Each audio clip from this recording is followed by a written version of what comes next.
I'm excited. Y'all know the drill. This is Jeanette Carpe with a Socialite Production, where we are connecting the world through faith, culture, and entertainment. We are out in this hot sun, but it's all good because this is a special location and we have to be on site for this interview.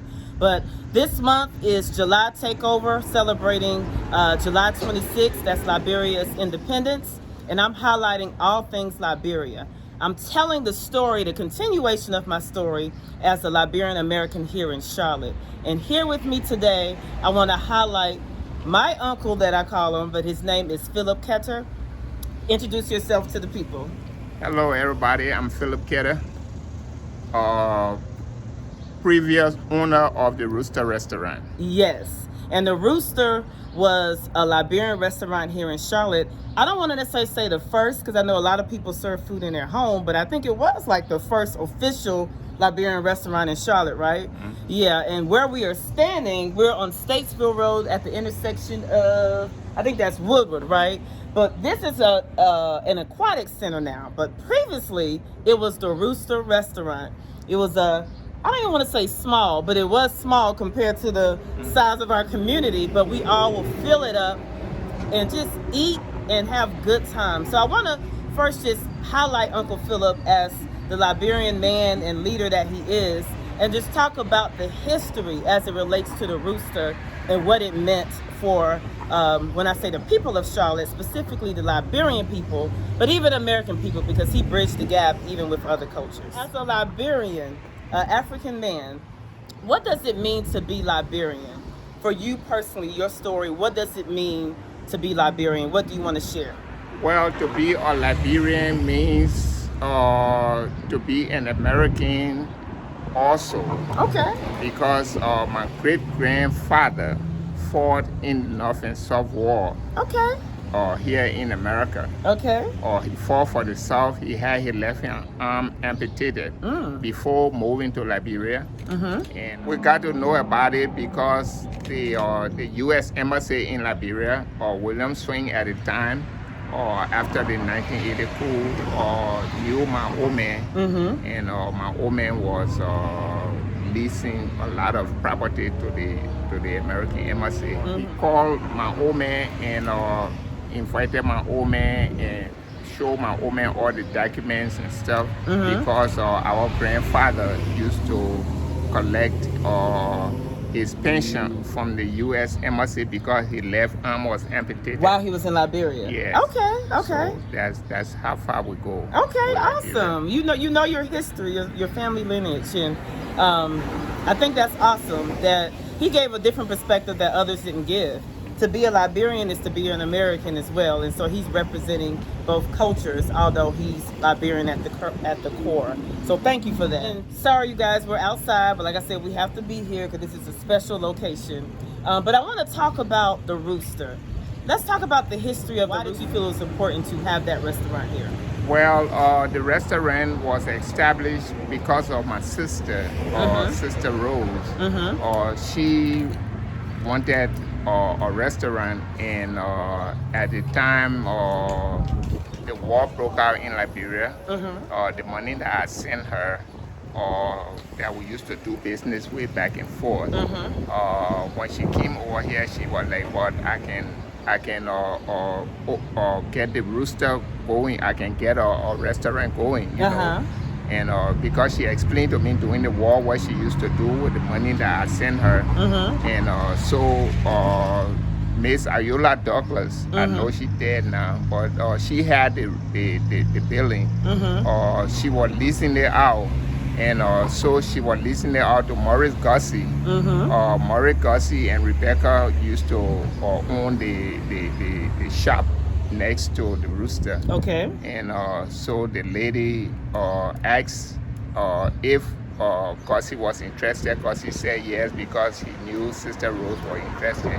Sister Rose called me and how the Rooster got started. Okay. But the first thing I was thinking was, how do I get the American people? I knew the African would come, but it would be a year down the road. Or something. So in the meantime, you know, we have to live you know, before the people come. I used to work at the Town and Country Theater. And when my sister got involved with the restaurant business, you know, she called me and I went ahead and that's how the Rooster got started. All right. But in order to have the Rooster get to where it is or where it was, I had to do little things, you know, here and there to get it going.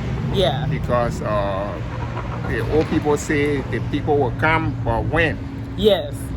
So that's how. So you were doing a lot of prep work while y'all were trying to build clientele. Yeah. And you were already also trying to strategize how to get the American people. Exactly. Right? Because one thing about Liberian restaurants, it's like, it's for us, but I would think it's more so for Americans and others as well, because we cook the food, right? Yeah. So we don't necessarily need to come to the restaurant for the food, but we come to the restaurant for community and to hang out. And that's what I want to talk about next. The Rooster had generations of people, from babies to little kids to teenagers to the adults to the omas and opas. Talk about the community feel of the Rooster and how you kept the community together, and even others to come in to bridge the gap. Talk about how that looked. Well, what happened was the community at first, they were, you know, reluctant to come, you know, so I had to get the Americans to come. That's why, in fact, we called it the Rooster. Because we had a Rooster back home, and I was thinking on a name that will attract people, you know, from everywhere to come. So I came out with the name the Rooster because the Rooster means chicken. Yes. You know, and everybody loves chicken. Yeah, okay. Yeah, so that's how the Rooster came about. That's good. At the Rooster, did you cook the food, or did your sister, or did all of you? Who was in the kitchen? Everybody. Yes. Everybody was in the kitchen. Yes. Yeah, my sister, my brothers, myself. Yeah. We were all in the kitchen, and this American lady, I hired to do the American food. Okay, you know. okay. She used to do the hamburger, the hot dog, the whiting, shrimp dinner, croquette dinner, or perch, and you know, everything else. So let me call out real quick. So that's smart and it's strategy, right? Because you are of the Liberian culture. Yeah, you could have cooked that food, but it would not have tasted like American food.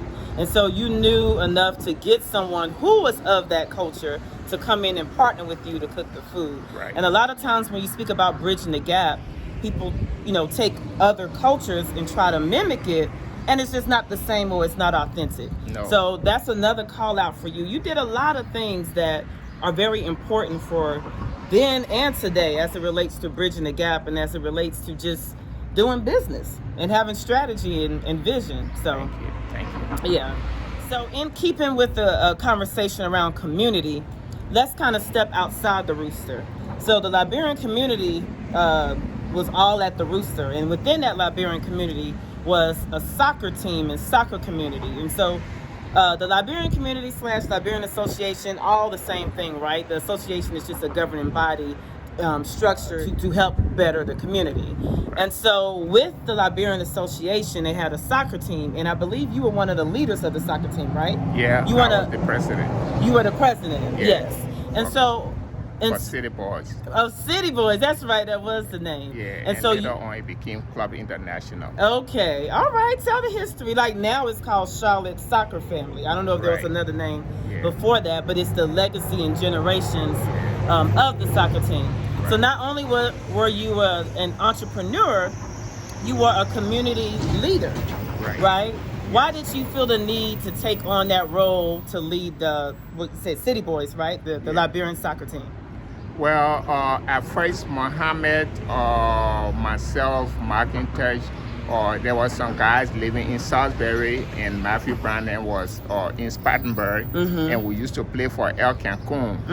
And but what we noticed was the guys, when they get the ball, you know, they would speak their languages, and you know, only gave the ball to those that they knew and stuff. Got you. So Muhammad and I started to do the same thing. Yeah. When I get the ball, Muhammad is playing number 11. I will dribble. Oh, you were playing too. You weren't just the okay. I would send the ball all the way across the field to Muhammad. Muhammad would dribble and cross the ball all the way over to me, and the people realize it, and so they will set me down and put Muhammad in, or put Muhammad in, and vice versa. And you're in front of Muhammad Massacre? Yeah. Okay. Yeah. So Okay. I had that one. Love it. Yeah. And what was the importance of being a part of the team? So it was more than just a game, right? Like y'all, it was like a mentorship too. Well, it was a mentorship. It was the whole 9 yard. Let's put it this way. It was the whole 9 yard because, for instance, there was a guy that passed away, Lafayette Jenkins. He came here to Charlotte, and he came here to the Rooster, and he passed away the same night. Oh, wow. And Wow. So I collected, I think, $2,500, and from different people. People came to the Rooster to eat. They donated money and stuff That's from awesome. different people. So William Ross was the one I gave the money to. He took the money and made a money order, and would carry the money to New Jersey and deliver the money to the people. Nice. Yeah. Nice. And that's what it's about. It's more than just coming together to have fun, coming to the Rooster to have fun, but there's purpose behind it. It's service, it's caring, it's seeing other people, and just seeing the legacy of that. And now it's what, like I said, it's the Charlotte soccer family. They're doing it different, but it's the same mindset. Just curious, have you been to any of their practices or spoken, or were you kind of removed from? Well, I left it with the little kids now. Because the next generation are coming up. So we didn't completely remove ourselves. We told them if they need him, to got you, you're there, but Yeah. Okay. That's pretty awesome. I want to talk about our food. So earlier today, I went to Zoe's to interview Anticono, owner of Zoe's Liberian Restaurant, and she just described the beauty and the deliciousness of our food and culture. From your mindset with Liberian food, how will you describe it to people who aren't of the culture?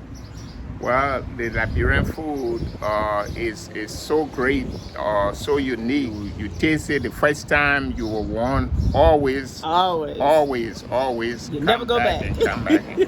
Yeah. Yes. So the Liberian food is unique in its own way. Yeah.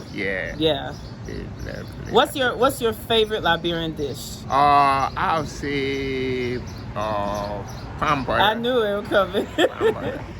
It's interesting because the top favorites are either palm butter or cassava leaf. Yeah. We love it all, but those are like the top of the cream of the crop. So yes, awesome. Now I want to talk a little bit about your family, because your family just keeps expanding and expanding. Tell them, introduce your family. I have 3 kids, Philip, Helena, and Yinatu. Helena and Yinatu are the 2 girls, and Philip is the boy. Yes.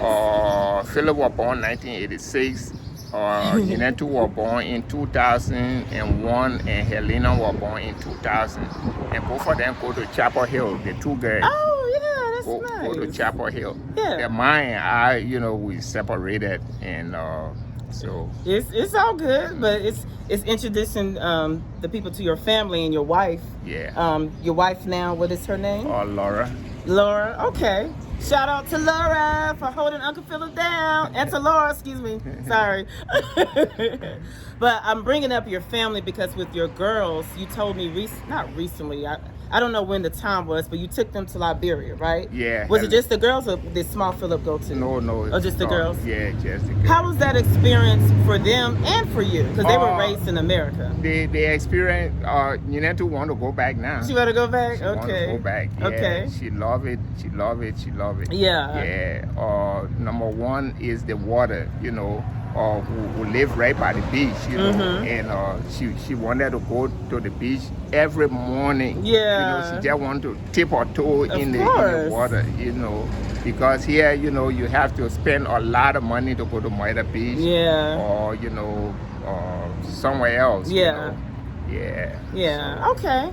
That's nice. It's nice to be able to afford to give your kids that experience, let alone they wanting to go, because not everybody wants to go to Liberia. And real quick, I know we were talking about his immediate family, right? But we have to shout out his sister. Who is your sister? Or one of your sisters, that's right. Laura Ketter. Auntie Laura, the auntie that don't ever get old. She used to take care of us, and she still look young, and we're getting older. That's a problem. And she tell me that she's when I call her old mom, she says she not She old. not old.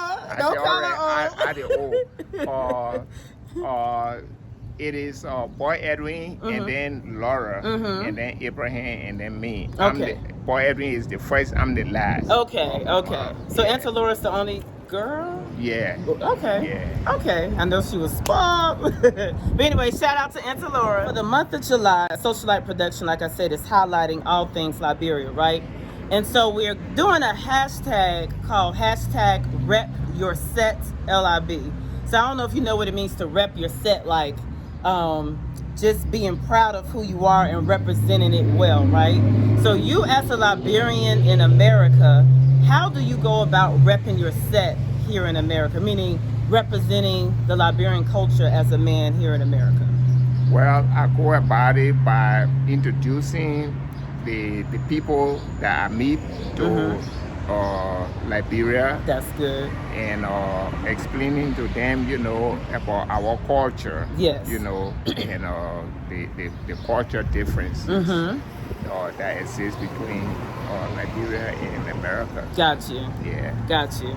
And you, I don't know what the time period was, but you moved back to Liberia for several years before coming. Yeah. How was that experience? I moved to Liberia in 2009, and I came back in 2013. Okay.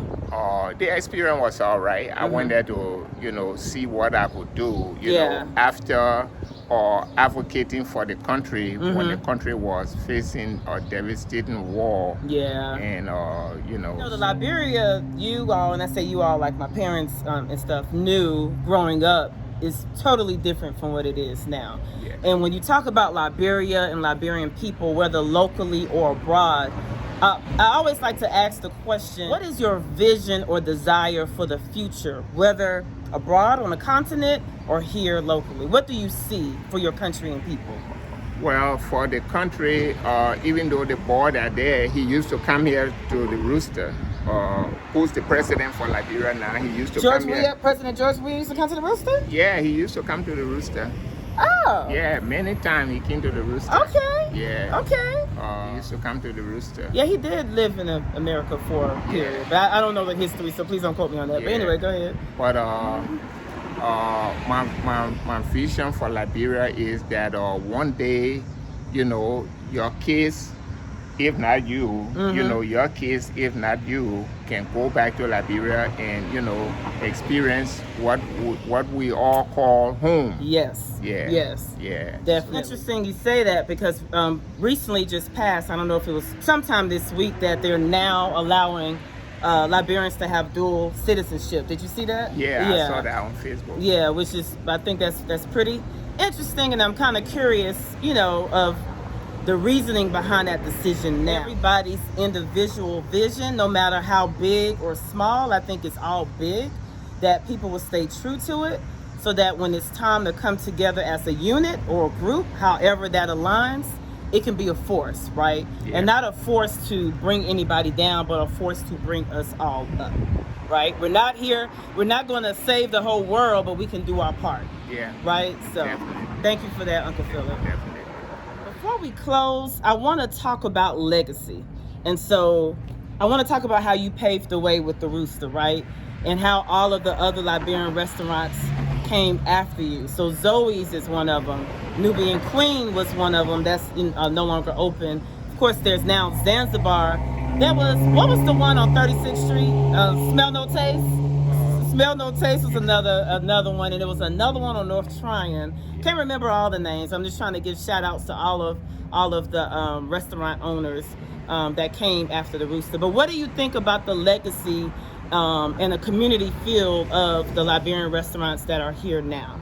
The restaurant that are here now, what they need to do is to better themselves in terms of looking out for others, not just the business alone. The community. Yeah, looking out for the community. So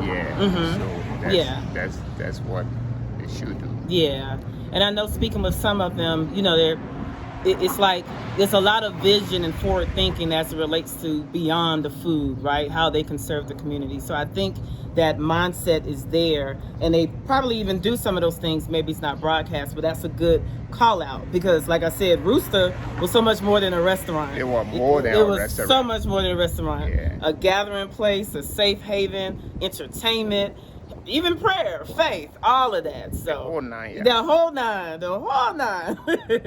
Well, thank you. So I don't know when this is going to be aired, but this weekend we're celebrating July 26th. July 26th is on Tuesday, but we usually celebrate the weekend before.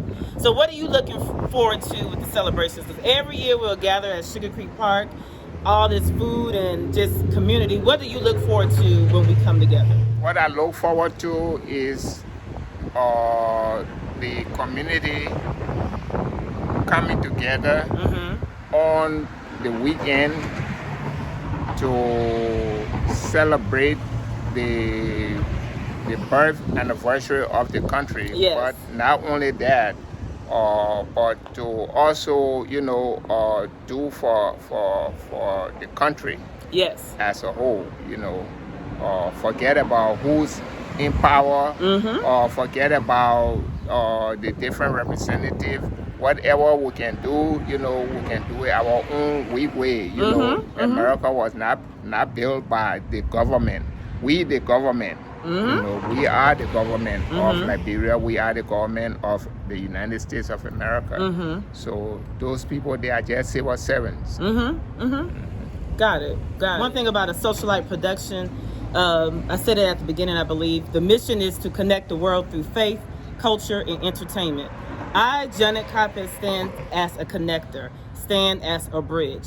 So when I'm telling my stories, it's not, or talking or whatever, it's not coming from the standpoint of the expert.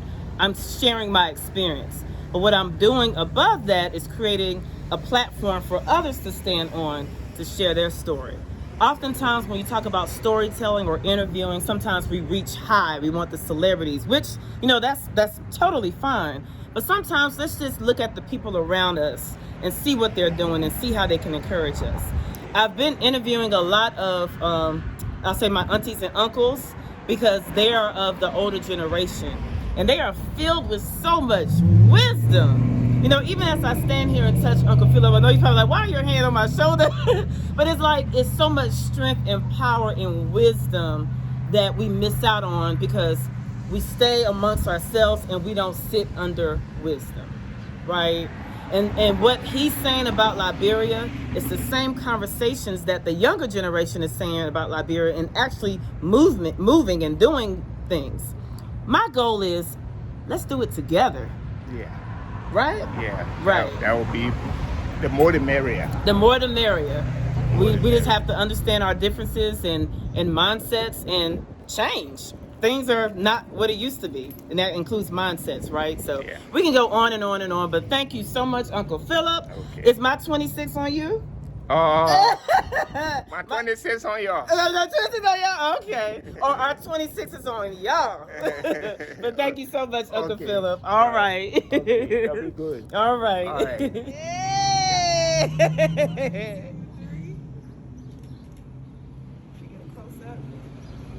All right. Looking like your mom. 1, 2, 3. I love it. All right. How do you feel after speaking about just your past, the restaurant, Liberia? How does it feel? Well, it feels good. I'm disappointed that the people, they build something different here, but Life goes on. Yeah. That's part of life. All right. Well, thank you again for your time. Okay. All right. Thank you, guys. Uh-huh.